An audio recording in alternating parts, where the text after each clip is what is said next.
ASMR Retro.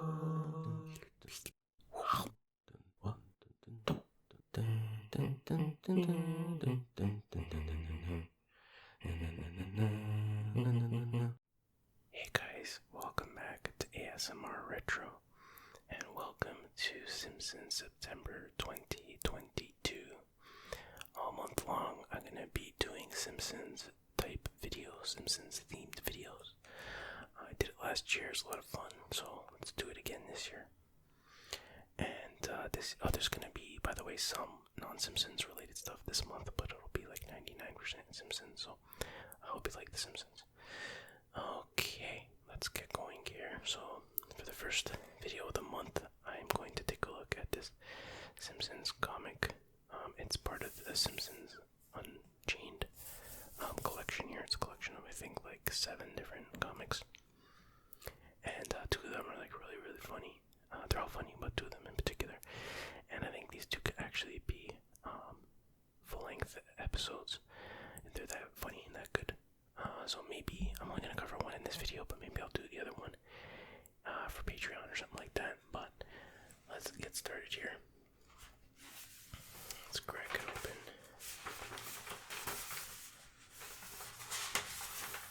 Okay.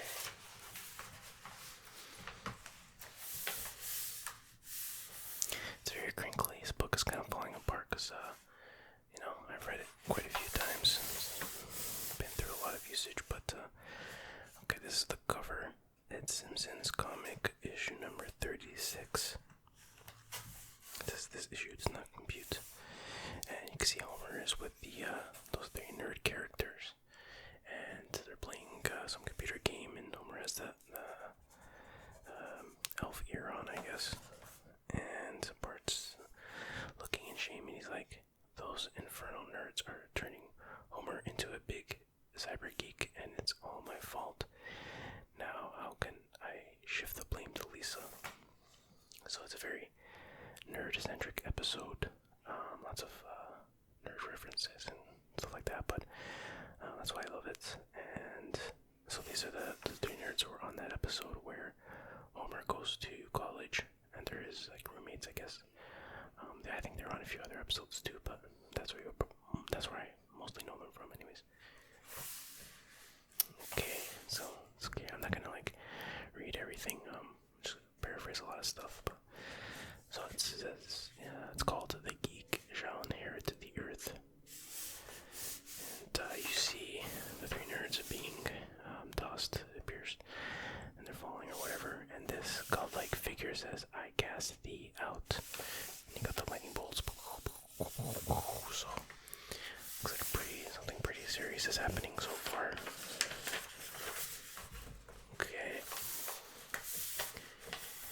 And then let's fold this page. So okay, that's better. So here in this panel here, you see it's actually their dean, and he's basically he's kicking them out, and he's like, we need the room for new paying students, so you gotta go.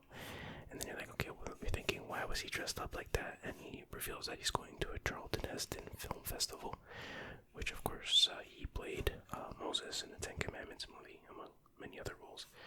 So the first 20 Hestons in first costume get in half price. So that's a funny way to explain why he looks like that. So we're getting the references already. So they're like, oh, what are we gonna do? We don't, we're nerds, we're geeks, we can't fit in, can't survive on our own. And he's like, well, if Spock could come back from the death, we could deal with this. And then one of the nerds says, yeah, if we find jobs on the Genesis planet. So some Star Trek references there. So they're walking away, and they're like, yeah, we'll be fine, no worries.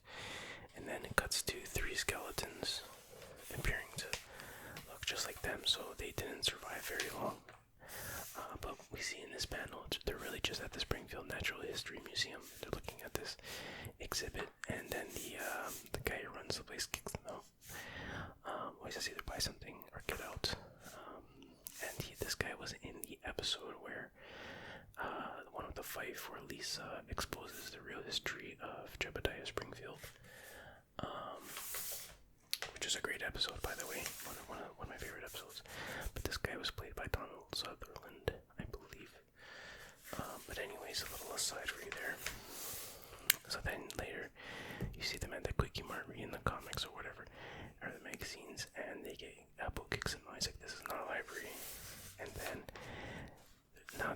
library and they're eating like chips and chocolate and stuff, and the librarian's like, this is not a quickie mart. So they're getting kicked out left and right. Got nowhere to go. So now they go to the comic book guy, and they go to his shop, and they're like, we can claim sanctuary under the San Diego Comic Convention Code, blah blah blah. And he's like, yeah, fine, you can stay here for one night only. He's like, you can. It's funny. He's like, you can sleep on the unsold boxes of snowboarding Batman and passive-aggressive Wolverine figures. That's pretty funny. So now later, this is still outside the comic book guy's shop, and you can see it says meet TV star Hina. So Hina is like, what's her name? What's the show called? Xena. Yeah, Xena, Warrior Princess. It's an old show. I don't know if I'm sure most of you know what that is, but anyway, so she's there doing a autograph signing thingy. So Homer drags Lisa there, and she calls her Hina, democratically elected princess. But anyways, she is gonna go in, and Homer is gonna just chill in the car and listen to sports on the radio, he says.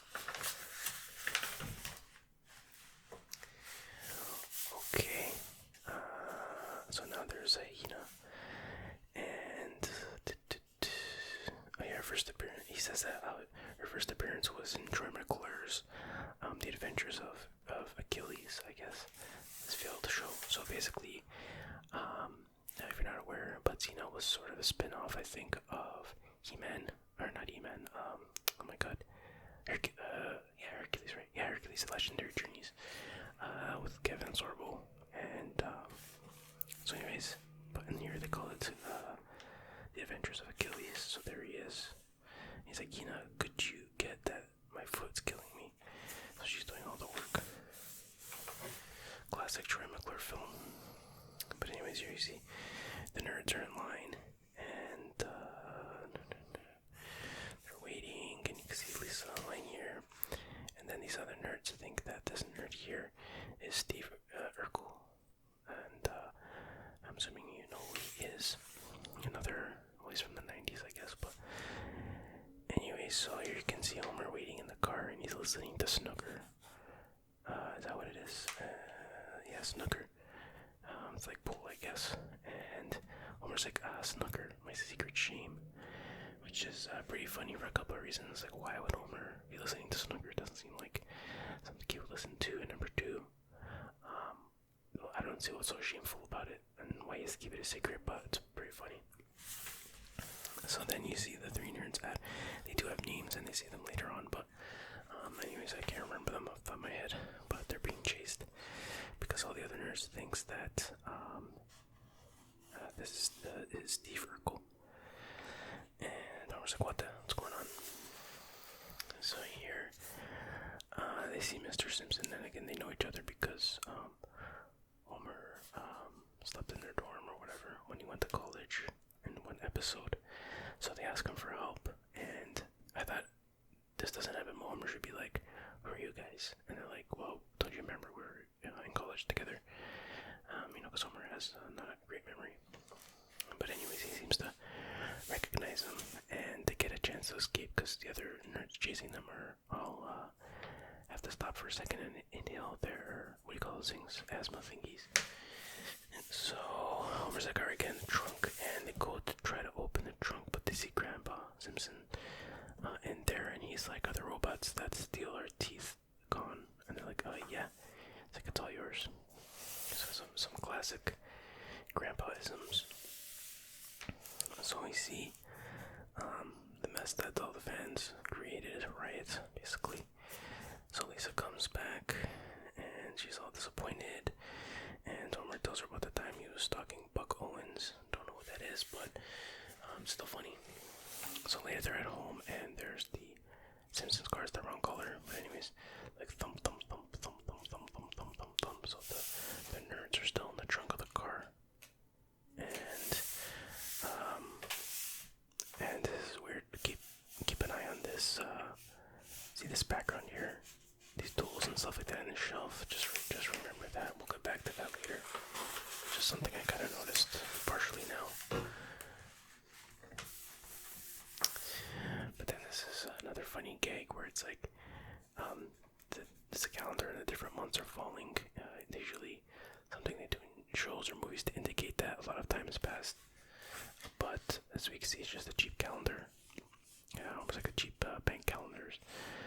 So then Lisa's like racing to the TV, and Lisa gets there first, so they have to watch some environmental documentary on PBS. And then the guy mentioned something about, he's like, you should chain yourself to the trunk, when you're trying to prevent mugging. And he mentions trunk 2 or 3 times, trunk. And Homer's like, the trunk, oh dear God, how could I forget? So you think that he's remembering about the nerds in the trunk, but it turns out he calls the animal sanctuary where they brought Stampy. So it's another call to an episode where the Simpsons got an elephant, and then at the end of the episode they leave him at the sanctuary, and I believe this guy was in it at the end of the episode too. But anyway, he's like, oh, Stampy's fine, his trunk is fine too. So Homer got the wrong message, I guess. He's like, goodness. And then Bart comes in. He's like, "Hey, there's some nerds, dehydrated nerds in your trunk." And it's kind of weird that they dropped Bart with a blue shirt. I don't know why they got the color wrong, but sorry. I guess he changes his shirt sometimes. So there's Homer rehydrating the nerds. Glub, gasp, not gasp. It's not a gasket. Okay, so now later, the nerds set up their computers in the Simpsons house, and Marge doesn't really want them there, and Homer's like, don't worry, they don't take up a lot of room, and they live on Krusty Kremios and Buzz Cola, so he's not too worried, and she's like, okay, fine, they can stay in the garage. And this is a pretty funny panel. It's like, thanks, Mrs. Simpson, or Miss Simpson, whatever. You have the wisdom of Captain Sheridan and the beauty of Vampirella. And then this guy says, the 1970s Warren Vampirella, not the 1990s sellout version. I find that hilarious. It's kind of like how I say, when I tell somebody, oh, I really like Transformers, I feel the need to be like, oh, not the Michael Bay crappy Transformers, but the original Transformers. And I'm relaxed, I'm joking. If you like the Michael Bay Transformers, that's fine. I have to clarify that, but anyway, so she's like, oh, thank you. Not sure, it doesn't seem like she knows if it's a compliment or not. So anyways, then you have day 1, and the nerds are like, clackety on their computers, and then day 2, oh yeah, this is what I was saying before, was she clearly says that they can stay in the garage. You see the same tool thing, but you see the washer and dryer and the water heater, which they clearly have those in the basement on the show. So some kind of continuity error there. The nerds wouldn't be happy about that, but we'll get back to that later.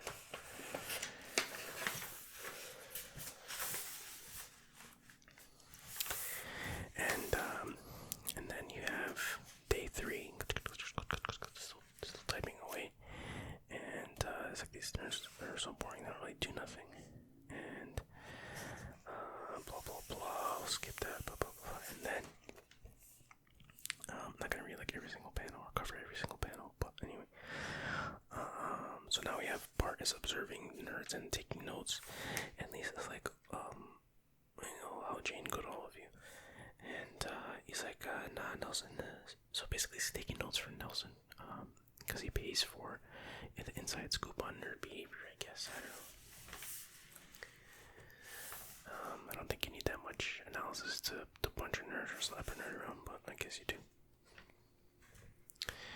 So now we are watching. Now Bart is, looking over the nerd's shoulder, and he's like, "Is that a video game?"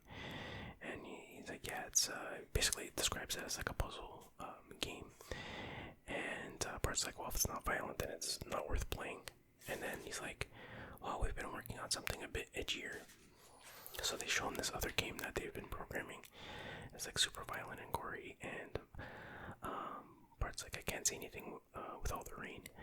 And they're like, that's your enemy's blood. And he's like, whoa. He's like, how do I get a bigger gun? And he's like, password Freud. So definitely So then Bart accidentally hits send. Oh no, because here he's like, it is just a demo. We need to, what does it say? We need to add the elves, wizards, elaborate character charts, and tone down the violence. And Bart's like, need bigger gun. And then he accidentally sends out, he clicks send, and it sends out to the entire world apparently. Because they're like, oh, everyone with the modem has our game now. We're ruined as programmers. And this guy says we're deader than Apple IIe. So that's not good. Oh, Bart's like, oops, I'm out of here. And then the next morning, Homer has to go to work. And he's like, hey, wait a minute. And he notices that they're eating Creamios with double stuff. I guess that's like the premium version of it. And he's like, wait, you guys millionaires? And they're like, yep. And because orders started pouring in for the full version of their game. And he says, we're richer than Dean Egland. I don't know what that is. But the point is, they're like rich now. And he describes the game as it's about a guy. It's about a guy who's a demon hunting undercover military bag magnet. We call it dumb for short. So definitely supposed to be kind of like Doom, but it's dumb. Get it? And if you're still wondering if it's supposed to be Doom, it kind of is. That's clearly a Doom HUD. You got at the bottom there, and you see a guy choking a whatever kind of monster that is. He's like, "Why you little?" And you can see the Doom guy's face in this game is Homer, so they pasted on him. Homer's like, reminds me of someone. It's like Mr. Sparkle. Like, that's it. And you see like 75% armor. You see the skull keys, all the ammo and stuff like that. So it's pretty cool. Pretty cool Doom references here. As you can see why I like this issue so much. Pretty big Doom fan. Sorry, I had to adjust my seat. My legs started falling asleep there. But so now, you see the news. Even the news is reporting on the game. And so Marge is mad because she's like, well, you guys are rich now. You should be getting your own places. And they reveal that all their money is tied up in low-risk ventures. And all of a sudden, Lionel Hutz appears out of nowhere, startling Marge. I say Lionel Hutz, yeah. Sometimes I call him Troy McClure by accident, but he's like, sorry, you don't have a paper shredder under, do you? And then let's see. Homer's like, just rub some cheese on them and give them to the dog, referring to his papers. But anyways, yeah, so he's investing the money for them, or setting up, he's advising them, I guess, on investing the money. And then we see that this nerd, what's his name? Whatever. I think it's Douglas, maybe. They reveal his name eventually, but he has an appointment with Troy McClure, because that's who he's gonna invest his money with. And he's like, so he goes to his house and he's like, you may remember me from such films as, and that was a shtick on the show where you would list a few movies that he was in or whatever. And the nerd's like, yeah, I know all your movies. He's like, let me read these. It's like, All the President's Monkeys, Android Beach Party, Back to the Sequel, Butter the Motion Picture, The Cougar and the Polka King, Cut It Out, The Wacky Adventures of Jack the Ripper, it's a good one, Dracula's Disco Studio 50 Core, Driving Mr. T. These all sound like amazing movies. And so now inside, so then the nerd sees that he has a picture with him and William Shatner, and he's like, William Shatner? He's like, yeah, he's my partner. So William Shatner does his, in William Shatner speak, he's like, you eat, say you want peace, yet you attack these innocent tulips. When will you learn? When will we all learn? So some classic Shatner, you have to have that in there. So you're there outside by the pool, and he offers them a drink, but he's like, alcohol gives me eye infections. Douglas, yeah, it's named Douglas, it says here. So Trevor McCarthy's like, he wants to make the greatest sci-fi epic of all time, and that's what he needs his money for. And Douglas is like, can I make sure there aren't any continuity errors? So that's funny. That's his main concern, is he doesn't want continuity errors. Spoken like a true nerd. And he's like, we'll make Empire Strikes Back look like Return of the Jedi. Throwing some shade. And Return of the Jedi, I like Return of the Jedi. Not as good as Empire Strikes Back, but it's underrated in my opinion.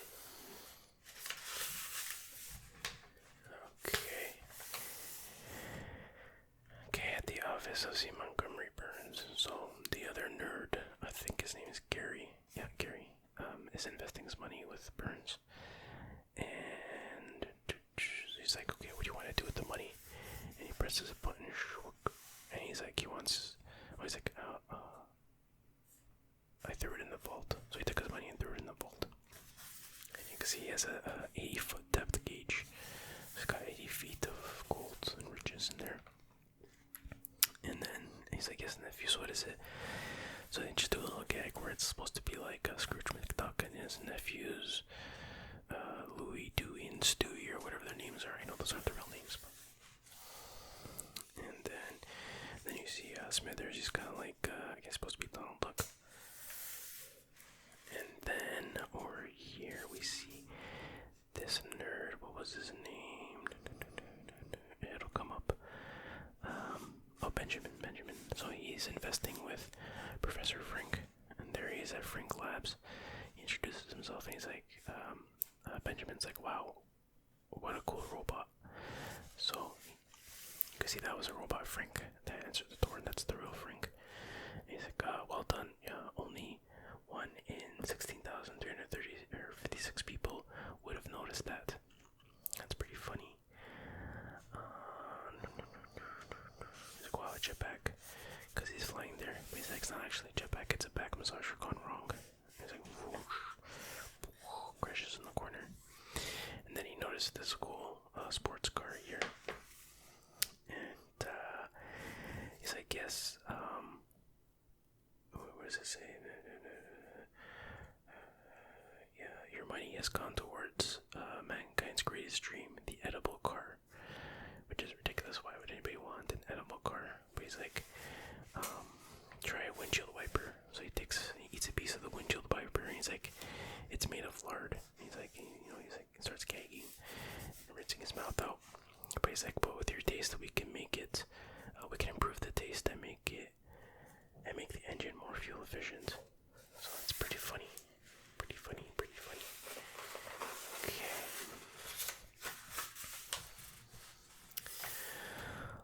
So now we're back at the Simpsons. They're eating dinner, and then they go to watch TV, and Lisa trips over this rope that Homer tied to the chair so that he can get there first, and he can decide what to watch. And Lisa's like, don't you worry about karma.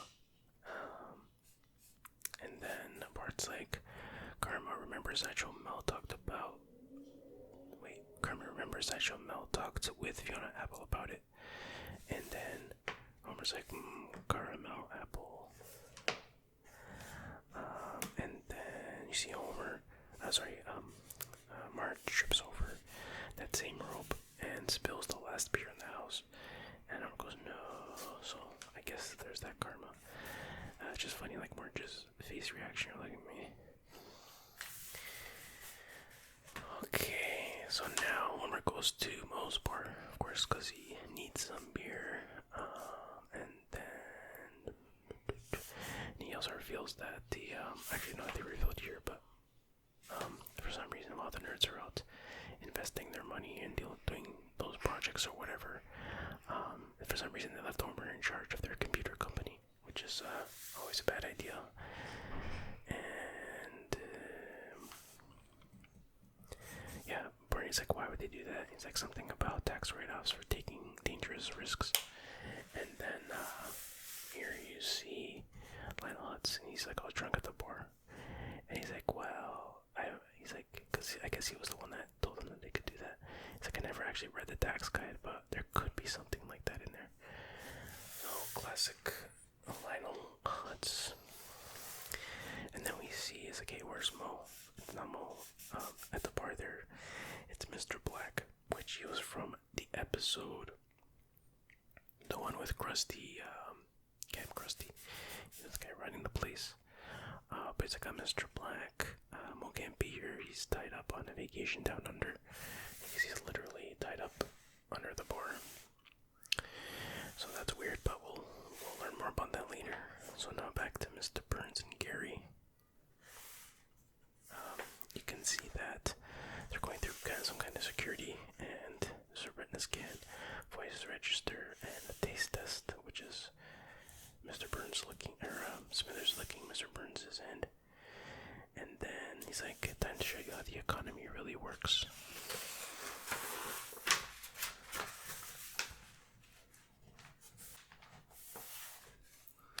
So we see two ferrets, I guess, and one has a shirt that says up and one says down. And down wins by 3 seconds. So we see, I guess, the stock exchange, and it says Dow Jones down 3 points, and people start freaking out, and people jumping out the window and stuff. And this guy's freaking out. It's like, that's how the economy works. And then Mr. Burns is like, that's just the start. Your barn door is open, referring to his fly. So he zips it up, and then you see back at the stock exchange says gold's gone up. So I guess the barn door is open is industry phrase or whatever for gold has gone up. I don't know, something like that, I guess. So yeah, Mr. Burns is like, no one really understands how the economy works. Let's see, all it takes is a firm hand and an unblinking stare, and the world is your oyster. And he's like, I haven't seen you blink since I've met you. So he has to like moisten his eyes with a spray bottle. So now back at the bar. Oh, sorry, this is pretty important. He's like, all I need to conquer the world is to learn how to use a Commodore 64 computer. So basically that's what he wants Gary to do, is to teach him how to use a Commodore 64. And then here it's like, okay, we're back at the bar. And Mr. Black says how he represents an Eastern computer company, and he wants to buy the company, the Nerds company. And Homer asks what they're called, and he says very comfortable, sassy pants and modems. Yes, it's like it doesn't really translate well to English. But anyways, Homer's like, nope, no deal. And basically they're like, well, I'm just gonna get you drunk enough until you sign it. And he's like, well, I only have $10, right? So he can't really get that drunk. And then he says, oh, by the way, beer's on the house tonight for everybody. And yeah, so beer's on the house for everybody. So that's not a good thing when Homer's involved. And then so here we're at the Aztec Theater, and it's the premiere of the Troy McClure epic sci-fi movie, which is done already somehow. And you got these kids on the street. They're like, I read on Filmgoria's webpage that they made this in just 2 weeks. And then someone else says, I heard they shot the final scene this morning. So it was definitely a rushed production.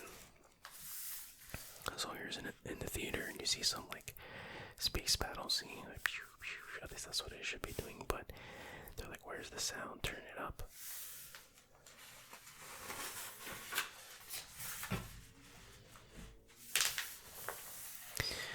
And Troy McClure's like, uh-oh, people are complaining or whatever. And the nerds, Douglas is like, what are they, stupid? There's no sound in space. He's like, luckily I got that mistake in editing. So, as he said, he was in charge of continuity error, so that's not really a continuity error, but it would be an error. But anyways, so in the movie, Troy McClure's like, whatever, we gotta get somewhere quick, we gotta get to Neptune or whatever. So you see the ship taking a sweet time to get there, and they're like, just use light speed, hurry up, get there already. And then this is a great response. Douglas is like, don't they know that it's impossible to travel as fast as the speed of light without achieving infinite mass and causing a black hole? Duh. And Troy McClure's like, the only black hole is this audience. And you see the audience, and now it's only the comic book guy, and he's like, outstanding, a triumph, huzzah. So of course the comic book guy will love this movie. Usually always complaining about movies and saying worst movie ever or whatever, but it's right up his alley, I guess. Okay, now back at Frank Laboratories here. He's inside the car and he's like, oh no, it's a car edible, but we have a windshield that makes the driver appear 500 times more handsome. So that's why he looks handsome there. It's a pretty funny concept. So it's got a filter on it, I guess. And then Benjamin's like, I don't really understand the math on your chalkboard and in your notebook. It doesn't make any sense. And Frank's like, my science is based on faith, not physics. And now you question it. So then you see the entire lab starts crumbling. Crumble. And then, so now the lab is completely destroyed. He's like, oh, it's, all my dreams are gone. And then Benjamin's like, you're the robot again, aren't you? And he's like, yeah. He's like, but don't worry. If there was any problem, I was instructed to keep your brain alive in this jar, or filling this damp paper sack. So that's some classic Simpsons writing right there.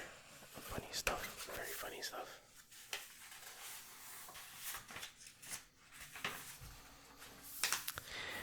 So then,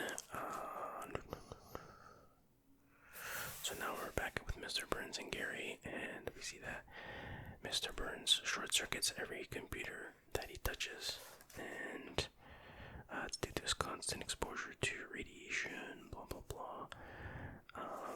So because of that, Homer, Mr. Burns is like, well, I don't need you after all, because you can't, even go near a computer.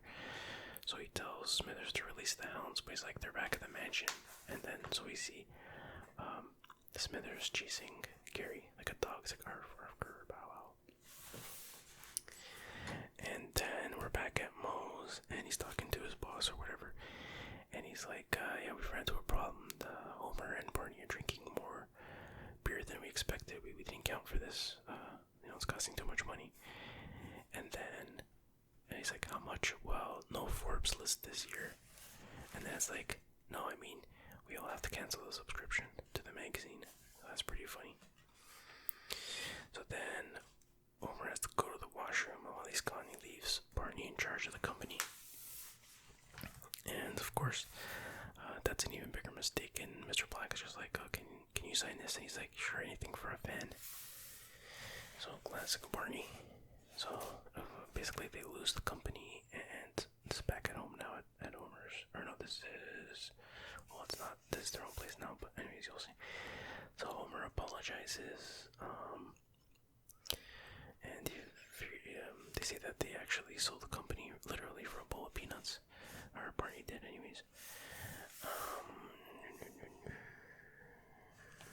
Okay, and then they say that,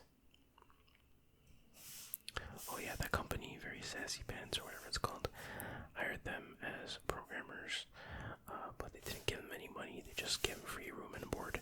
So this is their new place, which is, from what I remember, looks exactly like their dorm in college. So basically they're working for free essentially.